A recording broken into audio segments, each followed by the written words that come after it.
Baik, kita akan masuk kepada materi ketiga dari pelajaran Imla. Materi ketiga ini kita akan membahas tentang huruf-huruf yang hampir sama.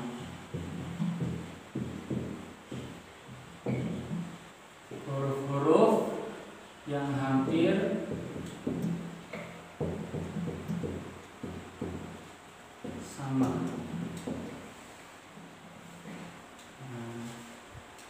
Yang akan kita bahas adalah huruf-huruf yang hampir sama. Di sini nanti akan digolongkan beberapa golongan huruf yang hampir sama. Kemudian nanti silahkan berlatih di rumah bagaimana cara pengucapannya dan apa yang harus ditulis. Nanti mungkin wali bisa mengucapkan huruf-huruf tersebut, kemudian santri akan menulis dan kemudian dikoreksi. Golongan yang pertama adalah golongan vokal. Pertama adalah golongan vokal dengan petik. Apa maksudnya? Ini agak sulit karena klasifikasinya memang seperti itu. Ini huruf hamzah atau a dengan ain. Huruf hamzah dengan huruf ain. Huruf hamzah bisa a, bisa i, bisa u. Kalau a di atas alif, kalau i di atas ya, kalau u biasanya di atas waw. Kalau berada di tengah kalimat.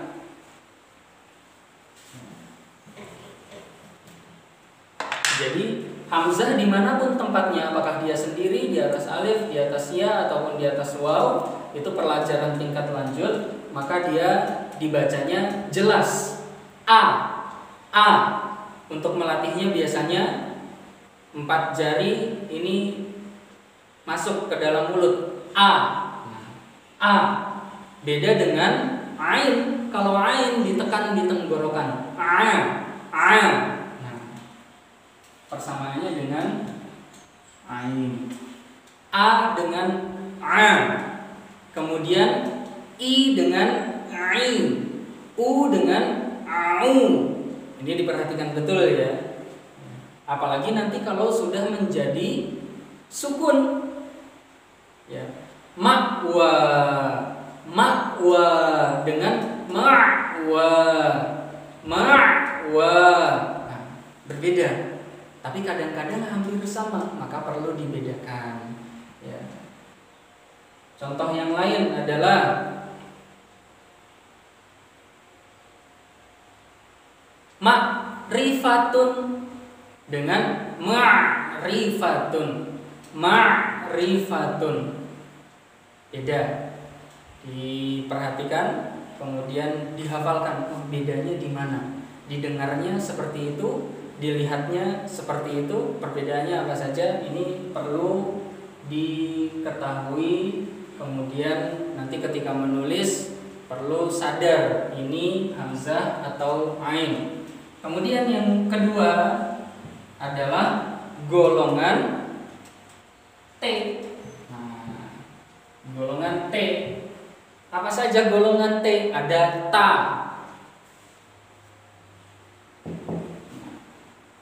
Otomatis bawahan-bawahannya ti, tu, termasuk. Kemudian ada ta. Nah, hampir sama, cuman dia ada SS-nya sedikit. Kemudian ada po.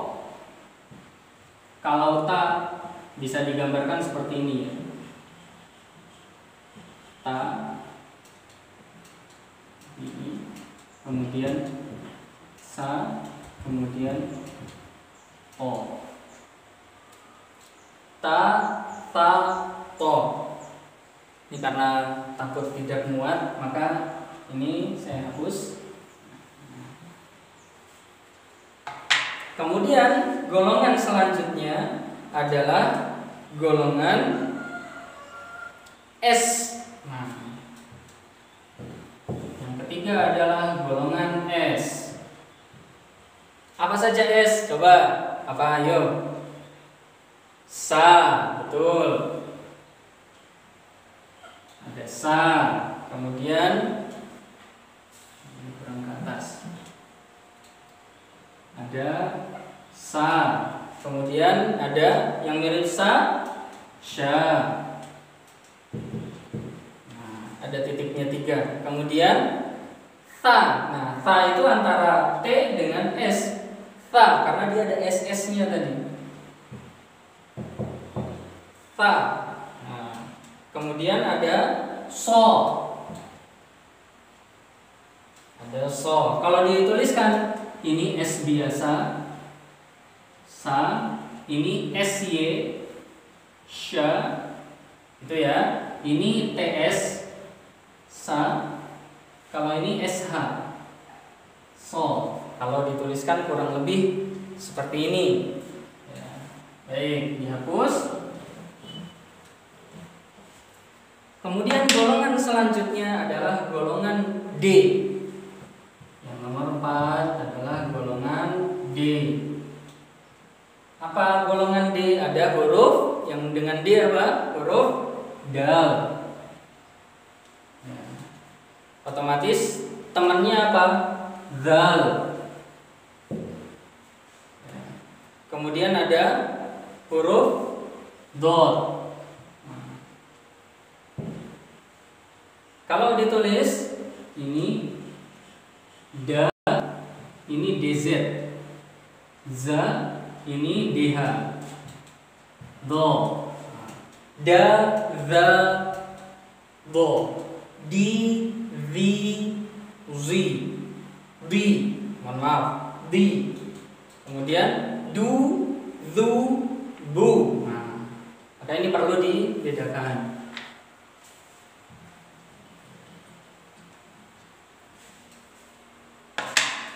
Kemudian golongan yang kelima adalah golongan Z. Huruf apa yang menggunakan huruf Z? Tadi sebagian sudah diterangkan. Z otomatis yang paling mendekati adalah za. Nah, ini biar kelihatan. Dari kamera tidak begitu kelihatan.